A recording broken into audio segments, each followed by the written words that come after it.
अस्सलाम वालेकुम, welcome back. I am doctor Nushaba, consultant gynaecologist. आज हम एक ऐसे मसले पे बात करने जा रहे हैं जो दुनिया भर में लाखों ख़वातीन को मुतासिर करता है, लेकिन अक्सर ख़वातीन को इसके बारे में मुकम्मल मालूमात नहीं होती। वो है PCOS यानी कि पॉलीसिस्टिक ओवेरियन सिंड्रोम। इस वीडियो में मैं आज आपको बताऊंगी कि PCOS आखिर होता क्या है, कॉमन सिम्टम्स क्या होते हैं PCOS के, और बेस्ट डाइट प्लान क्या है फॉर PCOS, और हमारी अपनी जो रोज़मर्रा की ज़िंदगी में उसमें हमें क्या क्या चेंजेस करनी चाहिए, मतलब हमारे लाइफस्टाइल में हमें क्या क्या चेंज करना चाहिए। और लास्ट में मैं आपको बताऊंगी इसके ट्रीटमेंट ऑप्शंस क्या हैं। इस वीडियो को आखिर तक देखें। इसमें मैं ऐसी टिप्स शेयर करूंगी जिसमें आप PCOS को नेचुरली मैनेज कर सकते हैं। बहुत सारी ख़वातीन को माहवारी बाकायदगी से नहीं आती, वज़न तेज़ी से बढ़ रहा होता है, चेहरे पे दाने निकल रहे होते हैं, गैर ज़रूरी बाल बढ़ रहे होते हैं, हमर ठहरने में मुश्किल होती है, तो इसकी एक बड़ी वजह PCOS भी हो सकती है। आखिर ये PCOS होता क्या है? PCOS एक हार्मोन्स की बीमारी है जो औरतों को रिप्रोडक्टिव एज में इफ़ेक्ट करती है। ये वो एज होती है जिसमें औरतों को बच्चा पैदा करने की सलाहियत होती है, यानी कि जब से मेंसेस आना शुरू होते हैं 12-13 साल से लेके जब तक मेंसेस बंद होते हैं 45 से 50 साल की उम्र तक। अब PCOS में क्या होता है, हार्मोन्स का तवाज़ुन बिगड़ जाता है। जो मेल हार्मोन्स होते हैं एंड्रोजन वो बढ़ जाते हैं, अंडा बनने और ख़ारिज होने का अमल मुतासर हो जाता है। जैसा कि नाम से ज़ाहिर है PCOS यानी कि पॉलीसिस्टिक ओवरीज, हर औरत जिसको PCOS हो उसका मतलब ये नहीं कि उसकी ओवरी में सिस्ट लाजमी हो। इसी तरह जिस औरत की ओवरी में सिस्ट हो ज़रूरी नहीं है कि उसे PCOS हो।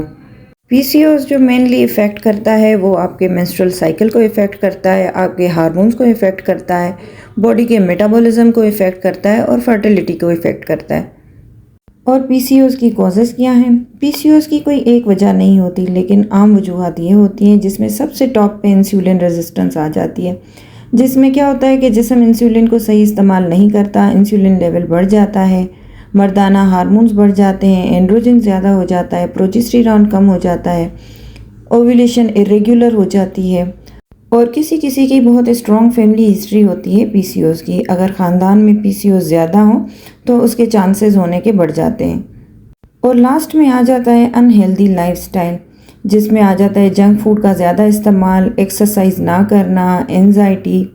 अब हम आते हैं कि PCOS के सिम्टम्स क्या है। PCOS की अलामात हर खातून में मुख्तलिफ हो सकती हैं। सबसे पहले आ जाता है मेंस्ट्रुअल इरेगुलरिटीज़, जिसमें क्या होता है माहवारी रेगुलर नहीं आती, कई माह तक पीरियड्स नहीं आते, बहुत ज़्यादा या बहुत कम खून आता है। सेकंड नंबर पे आता है इनफर्टिलिटी इश्यूज़, यानी कि ओव्यूलेशन नहीं होती और हमल ठहरने में मुश्किल होती है। और कुछ फिज़िकल सिम्टम्स भी हो सकते हैं जिसमें वज़न का बढ़ना, ख़ास तौर पे पेट की जगह पे वज़न का बढ़ना, ऑयली स्किन होना, एक्नी होना, चेहरे पे, सीने पे, पेट पे बाल आना और सर के बालों का पतला होना और बहुत ज़्यादा झड़ना, स्किन पे डार्क पैचेस होना, ख़ास तौर पे गर्दन के पीछे या अंडर आर्म्स पे, बहुत ज़्यादा गुस्सा आना, एंजाइटी, डिप्रेशन, थकावट का होना। ये ज़रूरी नहीं है कि अगर आपको PCOS है तो ये सारे सिम्टम्स आप में हों।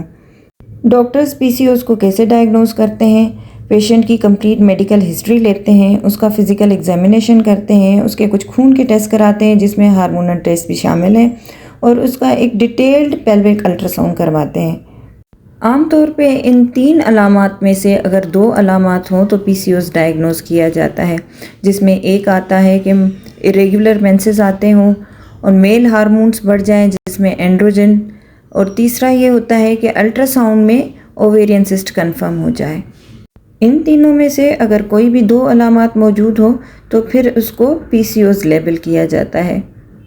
अब आता है कि PCOS के पेशेंट के लिए बेस्ट डाइट कौन सी है। PCOS को कंट्रोल करने के लिए डाइट का बहुत अहम रोल है।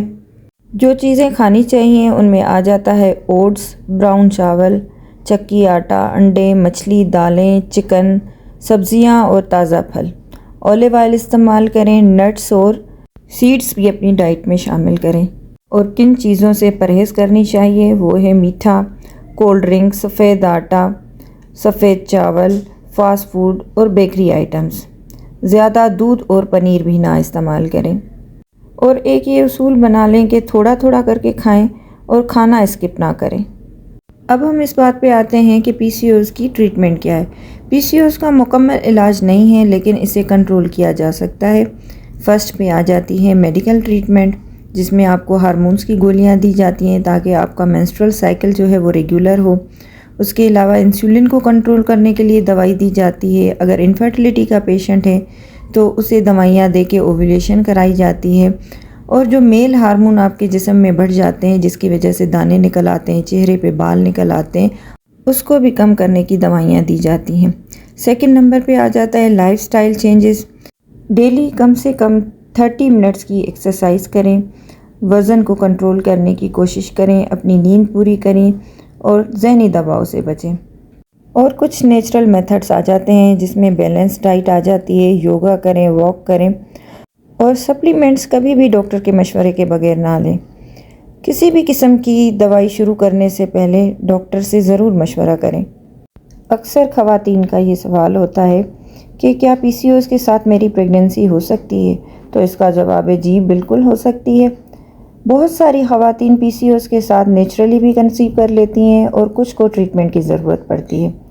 Early diagnosis, healthy life style and proper medical care کے ساتھ آپ کی اوویولیشن امپروو ہو سکتی ہے اور آپ کی پریگننسی کے چانسز بڑھ سکتے ہیں۔ پی سی او ایس کوئی سزا یا لائف کا اینڈ نہیں ہے، بس اس ویڈیو میں جو چھوٹی چھوٹی باتیں میں نے آپ کو بتائی ہیں ان پہ عمل کریں تو آپ ایک صحت مند زندگی گزار سکتی ہیں اور ماں بننے کا خواب بھی پورا ہو سکتا ہے۔ اگر آپ کو یہ ویڈیو اچھی لگی ہے تو لائک کریں، شیئر کریں، سبسکرائب کریں، اور کمنٹ سیکشن میں آپ کے کچھ سوالات ہیں تو سوال کریں۔ اللہ حافظ، تھینک یو۔